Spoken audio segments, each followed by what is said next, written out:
I think rehab, physiotherapy plays a very big role. I would say 50% of the recovery is in rehab and post-operative recovery. The most common mode of injury is road traffic accidents. Okay, so that is the number one reason for the majority of the spinal cord injuries we have in India. So the general consensus is that earlier the better. Surgical intervention within 24 hours of the injury will be ideal for long-term neurological recovery. I would say rehabilitation begins the moment the injury starts. It's not like you wait for post-surgery to start all these things. It is always multidisciplinary. So the success of treating a patient with spinal cord injury hinges on how well the surgeon and the physiotherapist, the rehab team work together.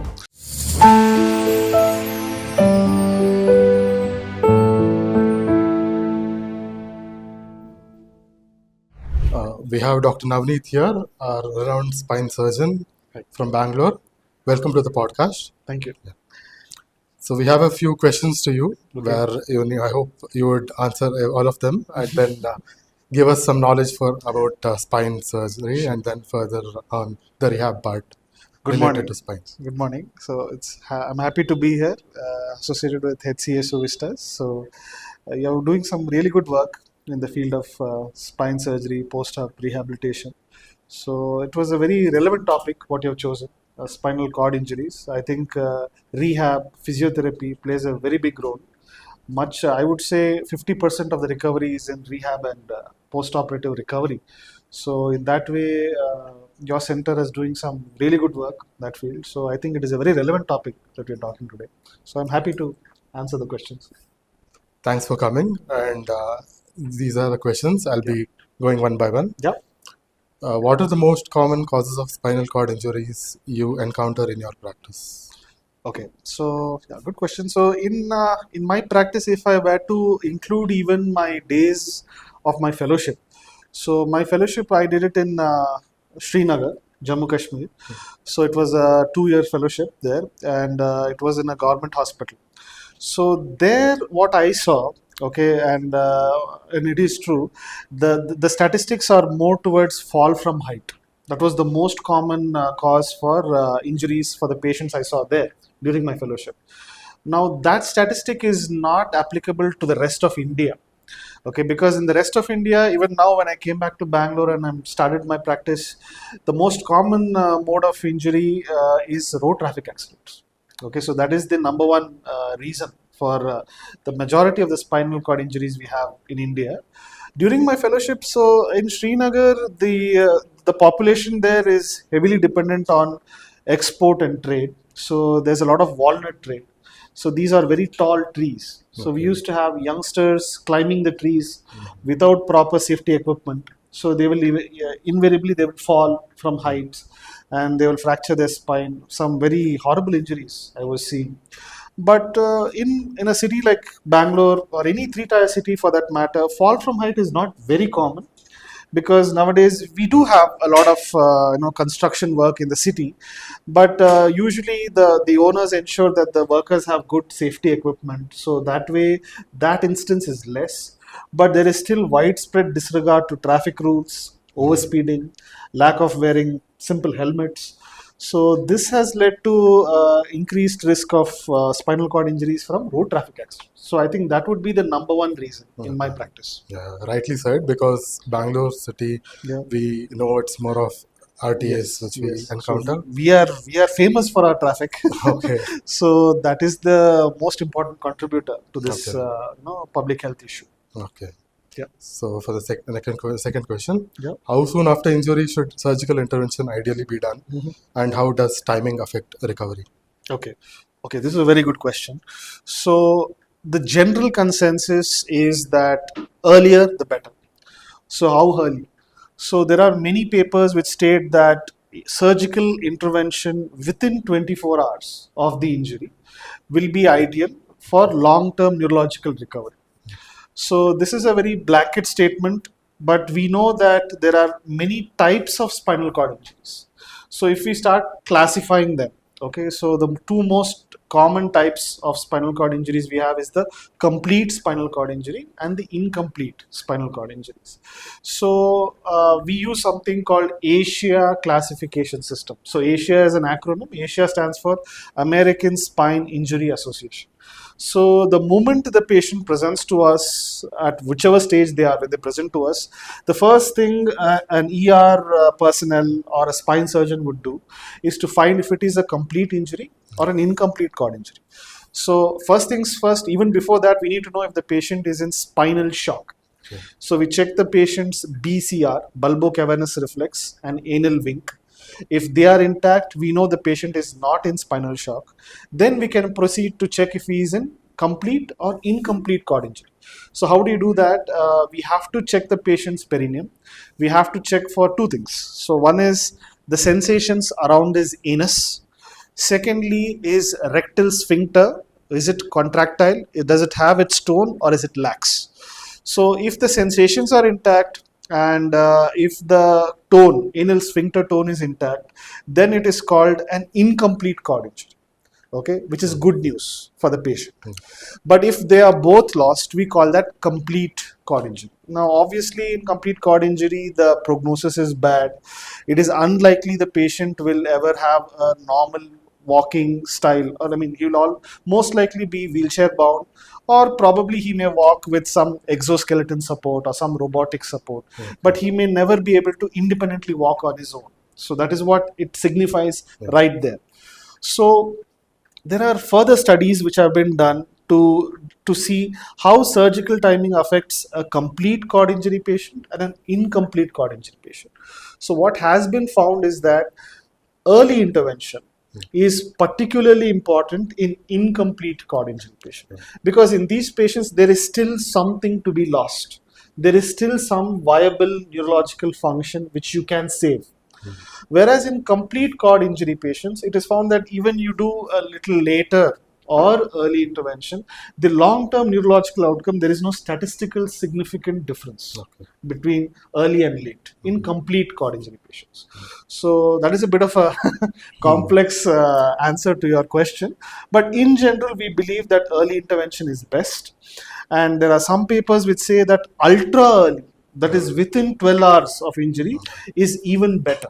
Okay, but it is not always practical because these are high velocity injuries and patients do have some associated injuries, like maybe a head injury or a hollow viscous perforation, and the patient is not always hemodynamically stable to be taken up for surgery.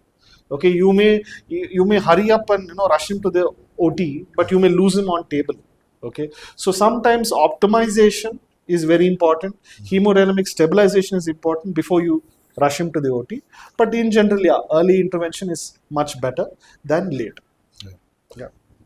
Very good discussion on that Asia classification, and then complete injury, incomplete injury Yes, as well. yes. We have encountered many cases like that. Yeah, I didn't want to go too much into Asia. There is Asia A, B, C, D, got it. and But all then, that. but Just, complete and incomplete, that was enough so for us. that is very important to understand. Yeah. And next question is, at what stage do you think rehabilitation should begin after spinal cord injury? Do you mean after spinal cord injury or Injury. after surgery? The surgery, after Okay. the surgical intervention. So I would say rehabilitation begins the moment the injury starts. Okay. The moment the injury occurs itself. So first thing, of course, is to immobilize. Okay, good immobilize. If it's a cervical injury, a Philadelphia collar, or a thoracolumbar injury, we put the Taylor's brace and we shift the patient using a spine board to the hospital. So rehab starts right there. Okay, in the form of your anti-DVT pumps. So we use the instinctive spirometers to prevent, to ensure good lung function, and PROM, passive range of movement exercises, patient being put on an alpha bed. All these are rehab steps. So they begin immediately. It's not like you wait for post-surgery to start all these things. So post-surgery, it is even more important because now the patient, you can do adequate nursing care. The patient can be moved in the bed. Log rolls are possible. You can make him sit upright at the edge of the bed. So I would say immediate post-op day one itself, you can start aggressive physiotherapy. So the main aim here is to prevent deep vein thrombosis. So that is a big problem, Supreet. I'm sure as an intensivist, even you deal with this on a day-to-day basis. So unless they are put on anticoagulant measures like heparin, 5,000 units TID, there is a high risk of deep vein thrombosis. So because these patients are going to be bedridden, even the incomplete cord injury patients aren't going to get up and walk the next day. So you can expect quite a lot of morbidity associated with it, being bedridden for longer periods. So there is a very high risk of deep vein thrombosis, pulmonary thromboembolism, leading to mortality in these cases. So it's absolutely vital to start rehab at the earliest.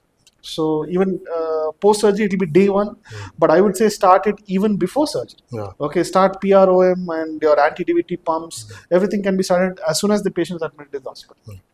Yeah.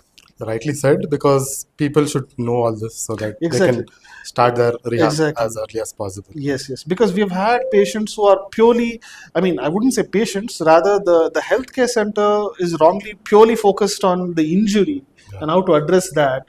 And they forget the hemodynamics. They forget about the risk of DVT. Yeah. So we have had many such instances where we have lost the patient because of DVT. So it is a very silent thing because these patients have no sensations below the level of injury. So DVT will produce painful swelling of the leg, but these people classically won't appreciate that pain. And that DVT, that thrombus gets dislodged, has lead to pulmonary thromboembolism, and the patient has died in the ICU. So it's very important we put focus on that, okay, and prevent any clotting issues in the leg. Yeah. Yeah. Coming to the next question, how closely do surgeons and rehabilitation teams collaborate in early stages of recovery? Oh yeah, it's absolute. It is always multidisciplinary. So the success of treating a patient with spinal cord injury hinges on how well the surgeon and the physiotherapist, the rehab team work together. So there's no one man army here. It's always a teamwork. So I would say it's absolutely vital that they both collaborate. And so in our hospital, for example, where I work in Manipal, so there is a very close discussion happening on a day-to-day basis, at least till the patient is in the hospital, between me and the physiotherapy team. So every day they say, okay, today what do we do? Okay, today is he safe to sit? Can we make him stand on a walker? Or is it possible for wheelchair ambulation? So all these discussions happen. So it's very important that there is a close connect between the surgeon and the physiotherapist. It's not like they are two separate branches. They have to work together to ensure the patient is doing better. Yeah. Rightly said. Even we too collaborate with the surgeons Yeah. directly Yeah. and give details. Yes, yes. So Follow-ups even to them. for example, in HCSU Vistas, I did happen to shift a patient with a spinal tumor here. Okay. So I did closely collaborate with the therapists here. So every day they used to give me a feedback. So they used to send me videos of the patient doing their activities, making them walk, the deficits improving. So there is a constant feedback. Yeah. So that even the surgeon knows that his patient is doing well. So Yeah. that way, that's a good feedback. And if there is no progress at some point, then they may revert back to me and they say, okay, something is wrong here. We'll have to intervene. Probably some medication has to be started. So all this is very important that we both collaborate, the two departments. Yeah. Yeah, that's right. So, what are the main rehabilitation goals during the acute, subacute, and chronic phases of spinal cord injuries? Okay, yeah. So, okay, acute, subacute, and chronic phases. So, in the acute stage of spinal cord injuries, the two most important demons, I would say, which claims patients' lives. One is, I already told you, the deep vein thrombosis. The other one is the pneumonias, the ventilator-assisted pneumonias, which tend to set in very early, particularly in patients with tetraplegia. So those with spinal cord, cervical cord injuries. So they may develop ventilator dependence. Okay, they cannot breathe on their own. They need ventilator support. So especially at injuries C5 and above. So in many cases we have seen even post-injury, there will be edema at the site of injury, which tends to ascend up. Yeah. And that makes the patient progress into diaphragmatic palsy. So when the diaphragm is not working, he has to be put on ventilator support. So there is a high risk of ventilator-associated pneumonias, and these patients tend to die because of that. They go into sepsis and ultimately die because of that. So rehab would focus on preventing VAPs. Okay, so this, I mean, Yeah, you know yeah. better than anyone how to do that. So aggressive chest physiotherapy, incentive spirometries, and also ensuring the sterility of the entire ventilator circuit is absolutely vital. That's one of the goals. Second goal is to ensure that they have DVT pumps, okay, which is a mechanical chemoprophylaxis. I mean, which is a mechanical prophylaxis against DVT. We all obviously have even chemoprophylaxis in the form of anticoagulants, but even the therapy team will be doing the passive range of motion exercises, the anti-DVT exercises. So all these are the rehab goals in the acute stage: prevent deep vein thrombosis and lung infections. In the subacute stage, I would put in the risk of bed sores. So bed sores do start within a week, within the 2 weeks period. That is when these bed sores classically begin. They don't happen immediately. So that is because of poor decubitus. So the patient is on the bed and is not moving left or right. There is very poor circulation, air circulation to his back and his perineal region. So there is a buildup of sweat. So it is unhygienic, and then there is constant pressure on the bony prominences. So that leads to skin ischemia, necrosis, leading to bed sores. So that is a very big problem because that can lead to sepsis. Even mortality is reported because of bed sores also.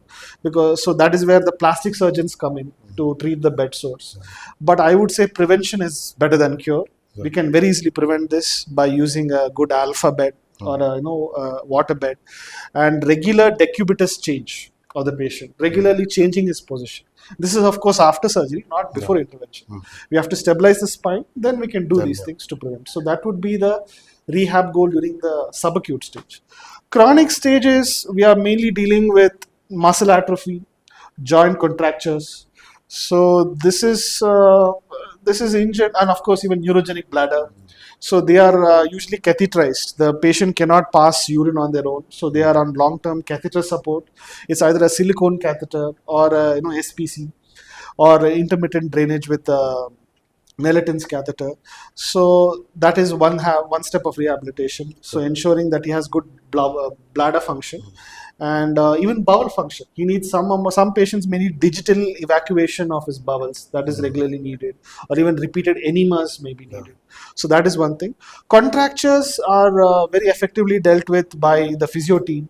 So passive stretching exercises. Now even for example, HCA Suvistas has got the robot in for gait training and addressing the muscle weakness.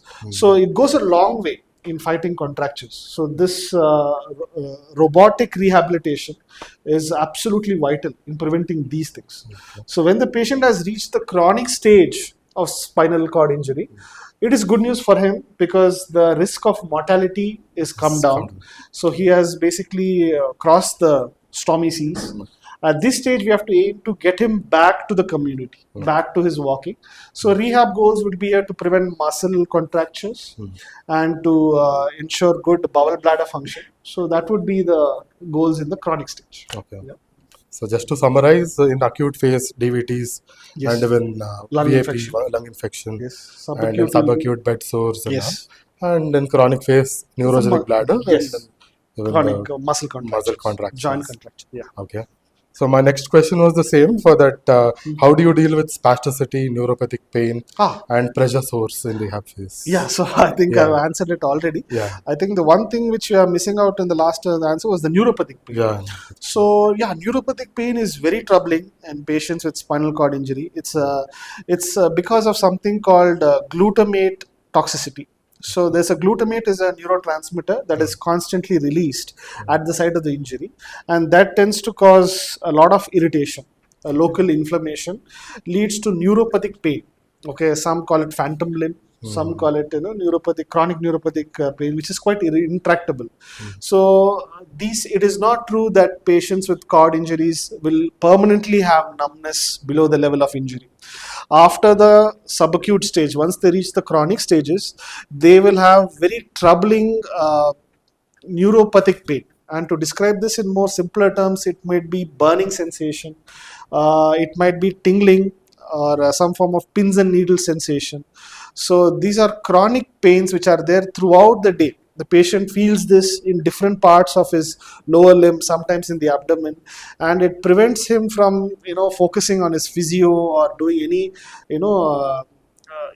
There'll be basically his entire progress in healing is altered or hampered because of this debilitating pain.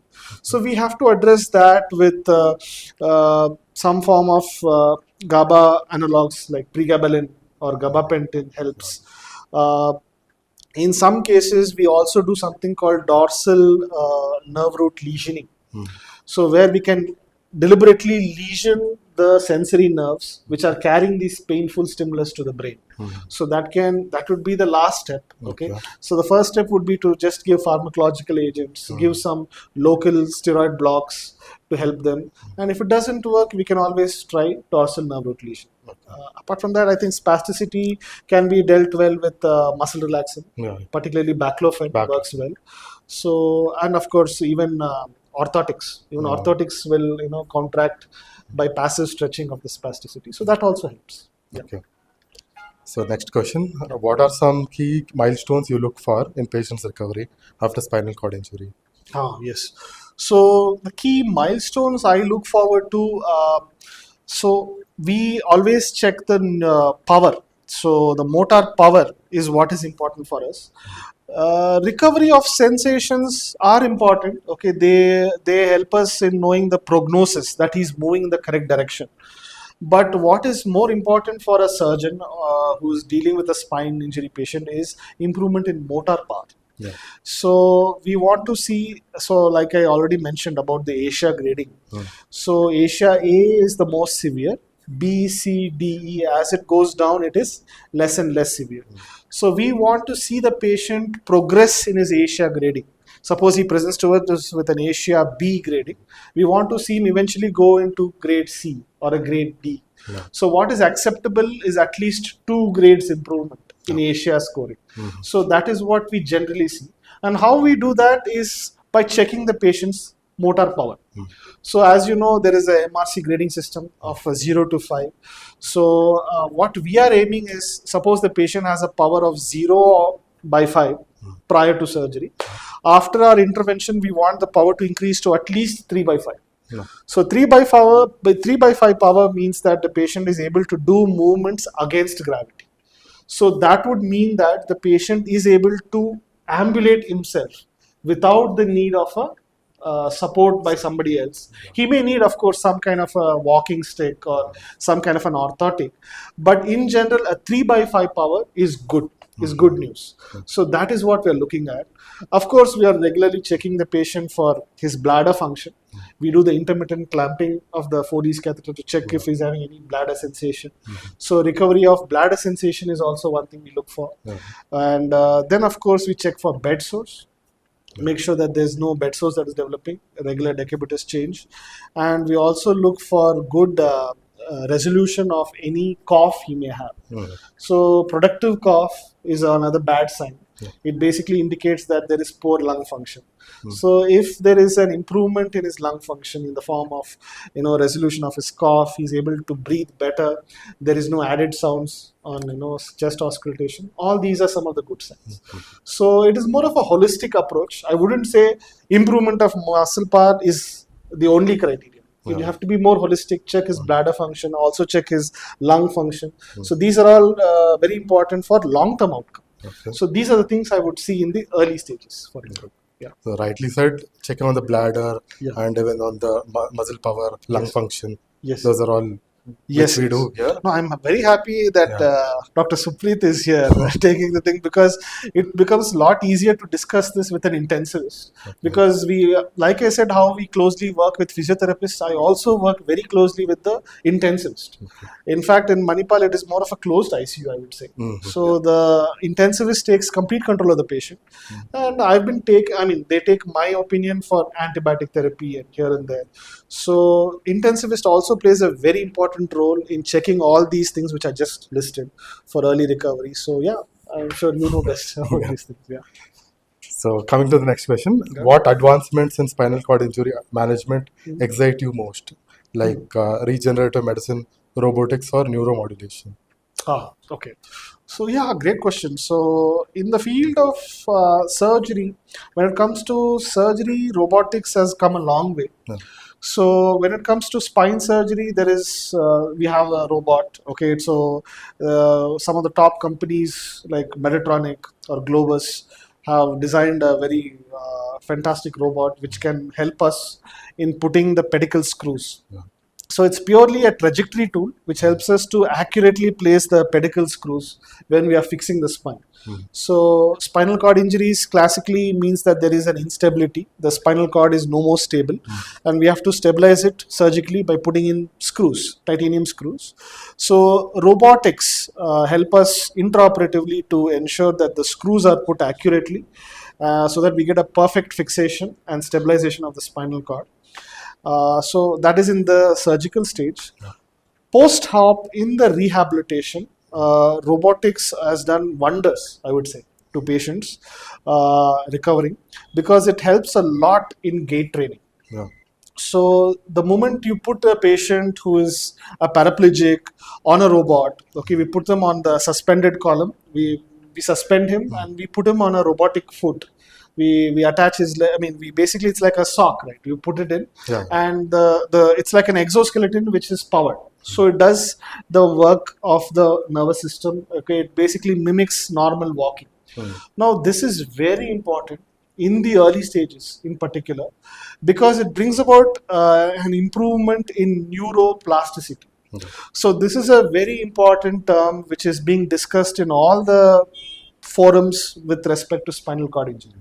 So, neuroplasticity, what it means is that it is the ability of the central nervous system to restructure or rewire itself in response to an injury or any experience or learning. So basically, it's the ability of the brain and spinal cord to rewire itself to bring about functionality. Okay, so it is like I would say it's like, suppose there is a water flowing and you have a dam stopping it. It is the ability of the water to find an alternative path to keep the water flowing. Yeah. So that is a simplest metaphorical, explanation of neuroplasticity. Unfortunately, our nervous system has limited neuroplasticity. Okay, it doesn't have a tremendous capacity to rewire itself, especially in injury. Right. So there are quite a lot of hindrances to it. At the site of injury, you have a lot of inflammation, which brings about scarring, neural scarring, which blocks reinnervation. So neuroplasticity is difficult in patients, but robotics will help in stimulating or improving neuroplasticity. So there is, when you put a patient on a robot and you make him walk, there is antidromic conduction. Okay, there is antidromic conduction of impulses from the muscles to the spinal cord, which tends to bring about an improved neuroplasticity. That is, there are new connections being formed at the site of the injury because of this. It is very similar how even muscle stimulation works. So post-operative muscle stimulation with electrodes, when you contract the muscles regularly, so there is a feedback mechanism. There are impulses traveling from the muscle to the spinal cord, which basically stimulate neural regeneration. So this helps a lot in improving neuroplasticity and long-term motor recovery. So it's not just gait training, it also instills confidence in the patient. He feels that yes, he can walk again. You give him a sense of how it is to walk again. And it not only psychologically, even at the molecular level in the spinal cord, robotics is helping in regeneration. So I think it is a major role in that. And you also mentioned about regenerative medicine. Yeah. So regenerative medicine has come a long way. I'm sure everybody knows about stem cell therapy now. So theoretically, yes, it is possible to inject stem cells at the site of the spinal cord injury, and it is believed that the local growth factors will bring about a conversion of the stem cell to a neuron. So as you know, a stem cell is pluripotent. Okay, a stem cell can convert itself into any cell in the body. So local growth factors can influence the conversion of a stem cell into a completely functional neuron with a cyton and an axon. So in other words, you are putting cells which can basically complete the circuit, a broken, wire. You can imagine like an electrical circuit which is cut. So you can inject stem cells to, it's like a band-aid Yeah. to bridge that gap. So this is theory, of course. Okay. Practically, we have met with little success in this field. Many practitioners have tried it, but I wouldn't say there is zero improvement. There is some improvement in the motor recovery after the stem cell therapy, but it is not appreciable. I wouldn't say it is statistically significant. So it does need a lot of work. There is a lot of research focused in this field of regenerative medicine, which you said. So there is hope. But currently, we are still at that experimental stage, I would say. Okay, there is still there is no real assurance we can give the patient that yes, we can do this and make you walk. So that is not always easy to promise a patient. So I would say there is hope in this field, and it still needs a lot of research. And I hope one day we'll be able to use regenerative medicine to make these patients walk again. Okay. Rightly said, regenerative medicine is under research now. Yes. Hopefully, it will be a good. Yeah. Yeah. And also, there regarding robotics, I want to summarize. Here in HCH, we have exoskeletons, Yes. G-gator. So all those would help out Yes, in yes. the neuroplasticity. Yes. So that is what I'm really impressed about the center, that they were able to get this robot. So not many centers are there in Bangalore, at least. So I do have a close relationship with rehab homes, quite a few rehab centers where I have visited myself personally. But there are a few centers which have an in-house robot, which can help with the rehabilitation. So that is a big plus to patients with cord injuries. So yeah, that's a good job done by the center. Yeah. So coming to the last question, this you would have already answered. Yeah. What message would you like to share with patients, caregivers, and your clinicians about spinal cord injury recovery? Oh, okay. So three things: patient, caregivers, and clinicians. So with respect to patients, as the saying goes, prevention is better than cure. Okay, so follow the traffic rules. If you are working at a height in the construction, make sure you have all the safety gear. Okay, because this is a dreadful injury. Spinal cord injury doesn't take your life. Okay, there is good health measures to save you. Unfortunately, the life you would lead after this injury is not something, to put it in a blunt sense, not worth living, because you are more or less a vegetable, okay, who needs constant support by others to lead, even do your simple day-to-day activities. So it is a devastating event in any patient's life. So it is very important that in general public follow the stipulated rules of traffic, which is the most important reason we see these injuries. And those patients who are unfortunately have this injury, I would say don't lose hope. Okay, there is still a lot of research going on in the field of spinal cord injuries, which can someday help you recover and hopefully make you walk again. So very important here that you don't lose hope. Mentally, you stay strong, and just work in close quarters with the clinician and the physiotherapist who is trying to help you. Coming to the caregivers, yes. So caregivers are very important.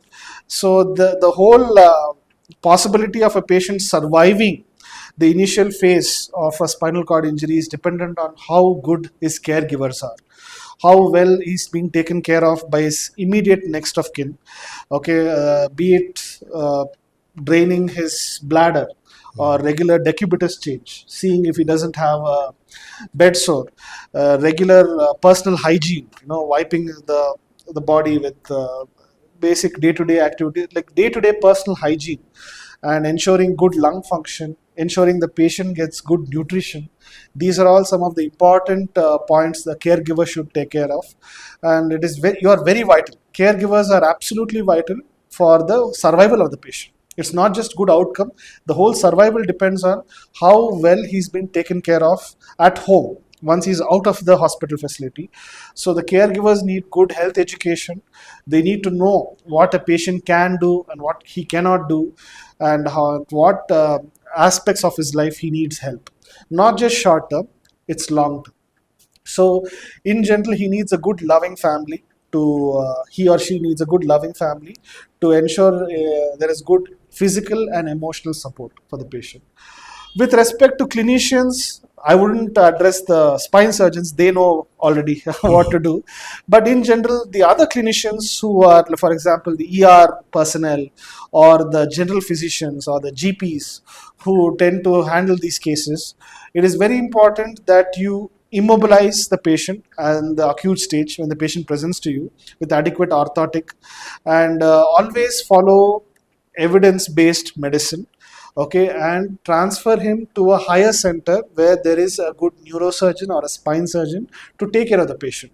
So the golden period is very important. Okay, as I told already, 24 hours, the first 24 hours after injury is vital. So if you can get the patient to a tertiary or a quaternary healthcare center with good in-house neurosurgeon or a spine surgeon and a good rehab team, your job is done. Okay, so it in many patients, I mean, I very recently had an example of a patient who had this injury. It was a fall from height. This happened in Shivmoga, and patient was referred to Bangalore almost 3 days after the injury. So there was a lot of lack of clarity in treatment. Okay, they were just putting him on some pain medication, immobilization, and some IV fluids, and not really addressing the cause. Okay, it's a cord injury. You need to get a basic MRI, shift him to the higher care center so that he receives the adequate treatment or the surgery needed at the earliest for his long-term recovery. So that is my message to clinicians everywhere. Okay, handle these patients with care, and if your center is not equipped to handle these patients, refer them to your colleagues who will handle it better, the the spine surgeons or the neurosurgeons who can handle it better. So yeah, that would be my message today from this Okay. podcast. A whole lot of information we got from you, and hopefully it will reach more number of viewers and I they hope get so. benefited. Yes, Yeah. I hope so, because it is a growing public health issue. Yeah. Unlike you have this. Of course, there are many more deadly disorders, like Yeah. heart attack or whatever, but spinal cord injuries are ones which will have a huge socio-economic impact. Basically, you are converting a fully functioning adult male or a female into a complete vegetable, a bedridden patient who will have so much of demand on a day-to-day basis. He needs a lot of care, be it caregivers or in the infrastructure, and the amount of medicines he will need. So it is a grave public health issue which needs to be addressed. And I hope the discussion we had today will help the general public be better aware of this problem, growing problem, and address it better. Yeah. Okay. So finally, thanks for your time. Yeah. Yeah. Thank you. Thank you so much.